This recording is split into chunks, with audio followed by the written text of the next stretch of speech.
Hey, everybody. Welcome to the Vegas Bad Boys of Podcasting. Matt Michaels, along with Sin City Steve, Rob Balsaleri, and George Moza. We are doing count number 2 here for our 3 count, which is lasting 2 weeks. So, pretty. Talk about WrestleMania's going 2 days. We're going fucking 2 weeks with this show. 2 weeks. Yeah. My story was on the last night of the count, so it's more relevant. Yeah. Just saying, it was on the final on the Sunday night. That's the important one. Your pay is still the NXT contract. So. Oh, Jesus Christ! Hey, well, you know what? That means I get to leave, go to AEW, be disappointed. I get to leave in 1 month, not 3. Wait, you're fucking getting paid? What? The surprise is that George is getting more than any of you guys. So my contract. Yeah, gonna have to get a better agent. All right, so wait, he gets paid, and I have to have the backdrop. They took me freaking 3 months to figure out how to do the backdrop. You always get the backwash. Oh, backdrop. Sorry. Oh. All right, so count number 2. We were talking about Kevin Dunn, and this comes from PW Torch.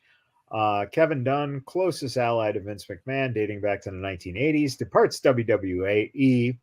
Details on circumstances and lead up to the decision. Kevin Dunn, age 68, one of the most influential contributors to the visual appearance and overall presentation of WWE television for decades, ended his tenure with the WWE as of the end of 2023. Nick Khan issued a statement internally to WWE staff after 40 plus years of helping to build WWE and hands down the best production and media unit in the entire sports and entertainment business. Kevin Dunn will be leaving our company as of today.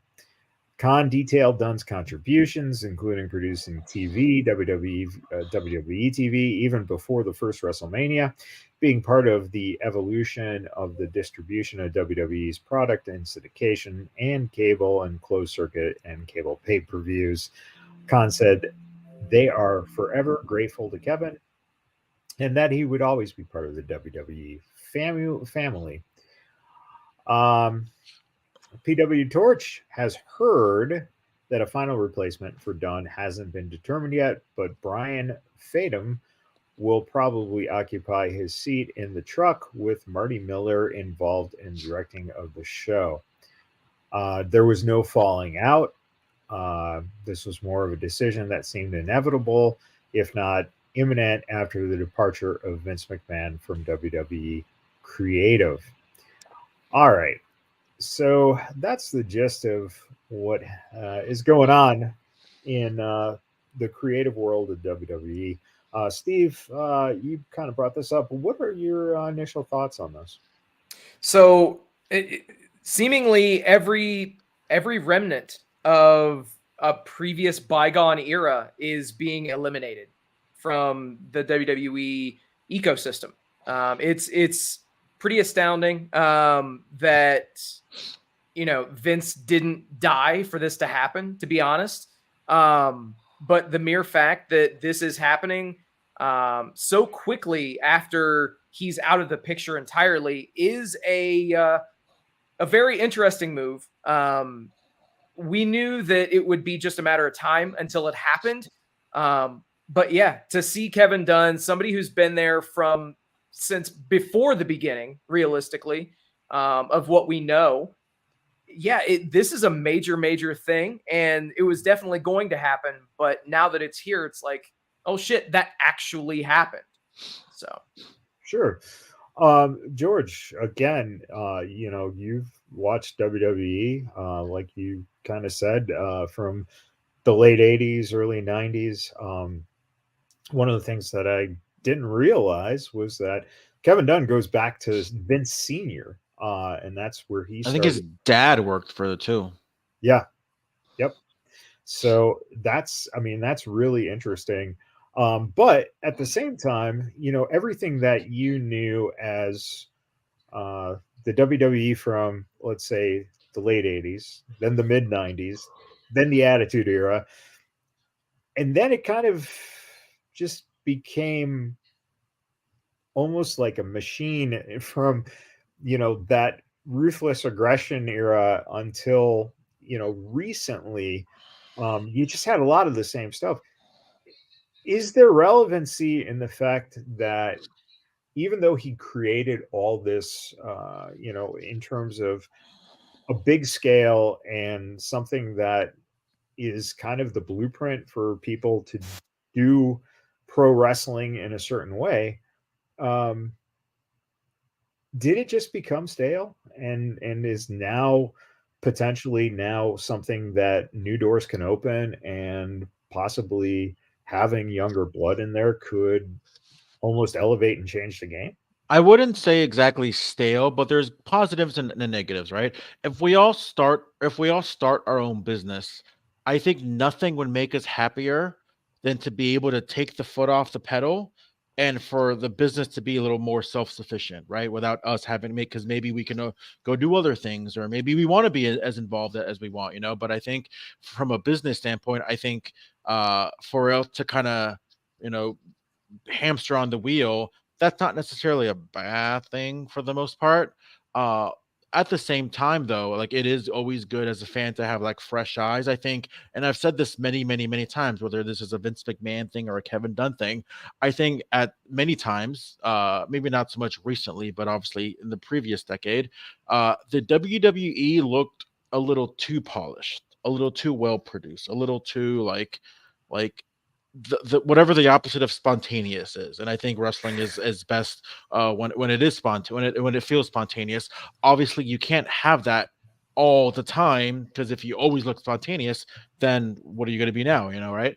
So I think in some ways, and maybe you guys know, why do people not like Kevin Dunn? Because when I saw that he was leaving, and again, people on Twitter, their opinions don't really matter. And I mean that as in, like, you have people with like 10 followers trying to say something, or 10 million marks, or you have people that do have followers but know what to say to get the reaction. With that said, though, like, what is it about like Kevin Dunn that people don't like? Because I see more of like a revolutionary as opposed to a guy that like, oh, I hope he burns in hell.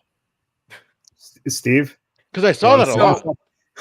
So, I mean, the thing that I think that a lot of people know Kevin Dunn for is, him and his comments that he made to Vince. It's right in this article. It even mentions it specifically. He often on headsets would make comments to McMahon about the appearance of wrestlers, male and female, to get McMahon to laugh or just express his opinion. And if Dunn liked a wrestler or disliked a wrestler, his opinion actually carried weight with Vince. So it was one of those things where, he was very, very critical of a lot of things, which being critical is one thing, but taking it to an extreme, that, people will harbor some ill will toward. And I think that unfortunately that's what overshadowed what Kevin Dunn did and what all he brought to WWE. I agree completely with what you were saying, George. The production value of WWE definitely almost felt a bit sterile, and it didn't have that spontaneity, as you were mentioning completely. So yeah, spot on. I will say this too. I know a lot of other chatter I saw was like, oh, now we're not going to see 30 camera cuts in 10 seconds. So I was watching AEW this past week, and obviously Rampage, Collision, all that jazz. And I noticed there were a lot of things that that maybe should have been cut to a different angle, right? A lot of things that kind of like and again, not to like, I'm not here to expose anything, but also at the same time, like we all see a lot of sound effects being made in certain matches, and sometimes it's very obvious to the viewer at home those sound effects. I know when I was a kid and I was like, or when I was younger, I'd be like, oh my god, like that was definitely real because it sounded real, and I would literally I would rewind it to be like, oh, see, like that at that moment is when the sound effect was made, because that was that person really hitting somebody in the face, or somebody really super kicking me in the face, But I don't have to wonder if I was a kid, I wouldn't have to wonder in AEW, because I see that happen in terms of like, oh, look, that's when that wrestler slapped their thigh to make that sound effect, So for all those people that oh my God, now we're not going to see all these camera cuts, sometimes they're necessary to keep up the illusion of pro wrestling. So it's just funny how people like to pick and choose their battles, and people like to like argue, but also kind of completely ignore certain things just for the sake of the argument, right? And that happens all the time, not just in wrestling. But yeah, I mean, I heard that chatter as well. I heard some rumors as far as like, oh, Kevin Dunn wasn't really a fan of Billy Kay, but where does that come from? Like nobody's ever admitted that to me, or I never heard that in interviews. That's just like, oh, Billy Kay got fired, so it must be somebody's fault, or I don't know. It just obviously, and it all happens in real life as well, where like we all know how rumors get started. So things can trickle from something from a miscommunication to something where it's like, oh, the so and so doesn't like so and so, so screw that person, So I mean, I don't know. I kind of take those with a grain of salt at the same time. There's a hypersensitivity now too. Let's face it. For years, I mean, it was the old boys network, and that's how things were. I think people are very up in arms now about everything. And again, the relevancy of someone like Billy Kay wasn't really relevant. That's not. I disagree. I think up until when she got fired, she was a perfect example of maximizing her minutes when she was coming out with the resume and trying to be like Carmella's little whatever person. I thought she was amazing, and then lo and behold, she got fired like a couple days later. But what I'm saying, but I know what you mean. Yeah, she's not. She's not printing you money. Yeah.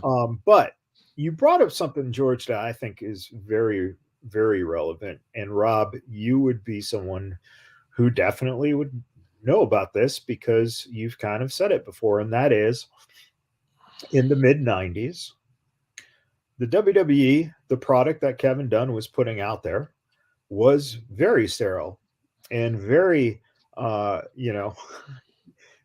end of the cartoonish before the Attitude Era. And there was one fresh product, and you were watching it, and that's the ECW. What is the difference that you can bring to a pro wrestling show when you have a scale and scope as big as the WWE does, but yet the fans gravitated towards something that was a little more, raw, underground, a little different? You're seeing a fan base that now enjoys that in GCW. So, does Kevin Dunn leaving open the door for, new production value that might be a little more gritty, that might be a little more on the real side, as opposed to? I'll say this: I trashed NXT nonstop. And then I looked back at a lot of those matches, and I saw what WWE was trying to do. They always want to have their own in-house stuff. They don't want you leaving the reservation. Oh, you want to watch an indie show? We have our own indie show. It's called NXT. And those matches were within WWE's playpen. They had gritty matches. They had some good stuff going on. They built up stars. They experiment, and it was a good product. Now it looks like Family Double Dare. And I love Family Double Dare. Looks fucking ridiculous. I want Mark Summers to come out Mark there. Summers out there. And I want them to just throw slime and gack at people, because that's what it looks like. And that's what it feels like. All of the matches feel really fucking fuzzy.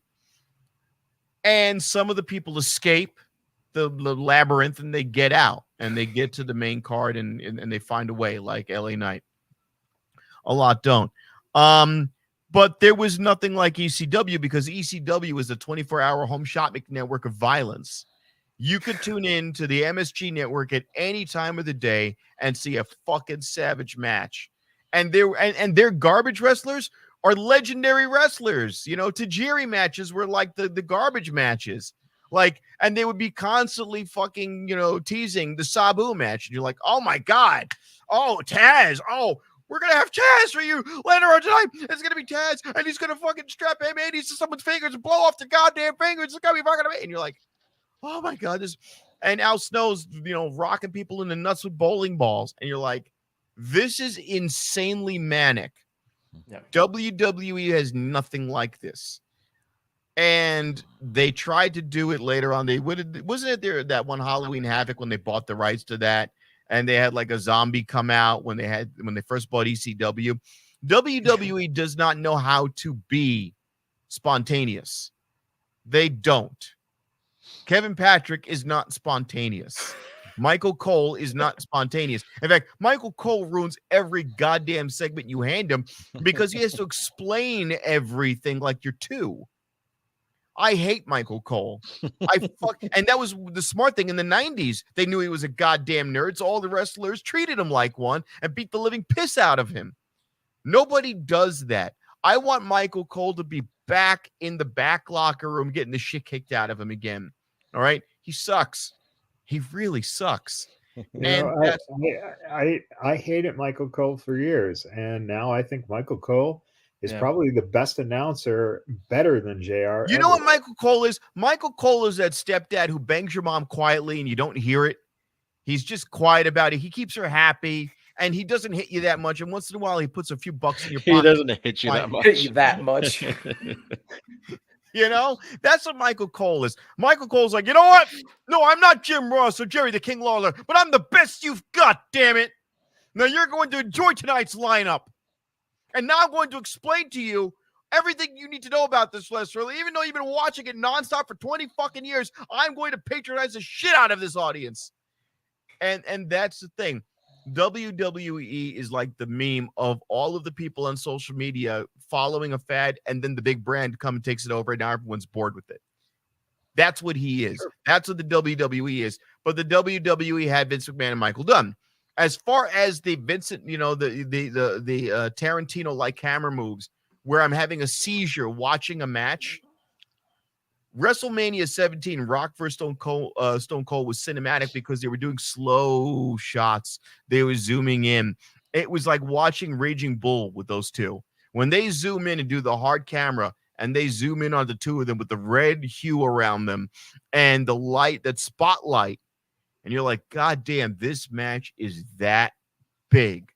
Versus now, it looks like every movie out there in Hollywood. It looks like a Michael Bay production. That's what I don't like about WWE. And if Dunn is the primary driving force behind that kind of crap, and yes, you want to kind of cover up all of the sound effects of the leg slapping, but then Vince McMahon was also the guy who said, don't slap your leg anymore. Well, so then we had a bunch of fucking, sweet shit music that had no sound whatsoever. So they did that for a while. Remember that. They did that for a while. There were a lot of super kicks about 3 or 4 years ago where there was no sound. And I'm like, no, I don't like this. I don't want Super Kick Light. I want the original brand. Super Kick Zero sucks. Give me the original recipe. This sucks. I don't care. If Moxley's sitting there with a fucking razor's knife and he's butchering up his face, bad. But if Moxley has to slap his thigh a couple of times, cool. I'm for that. I don't mind. That. I don't mind Dunn so much. What this says to me is, okay, now, Vince, your guys are gone. My guys are in. And guess what now? Now we've got bleeding on Friday night. Okay. Is it ridiculous? No. Is it well done? It's tasteful. It's tasteful bleeding. I don't want the black and white cameras like they did at one Impact Wrestling show where Rockstar Spud, they had to do gray screen because he was gushing blood. No, please. If your little 30-pound British guy is a bleeder, don't care. Give me the color. This isn't this isn't Human Centipede. All right. If your little British guy is a bleeder, you need to go see a doctor. So, sorry, my twigs and cherries are all red. Oh no. All right, we're gonna end it there for this count. If you want to more than a 2 count if you're bleeding out. Well, we're going to jump into 3 Count. If you're listening on the podcast app, you can catch it tomorrow on Tuesday. And you can also, if you're watching on video, see it on Tuesday as well. So thank you for tuning in. And we're going to jump on over to the 3rd Count and talk a little bit about the Black British pool combat people who do things on AEW. They're black? Yeah, you never know. Mm.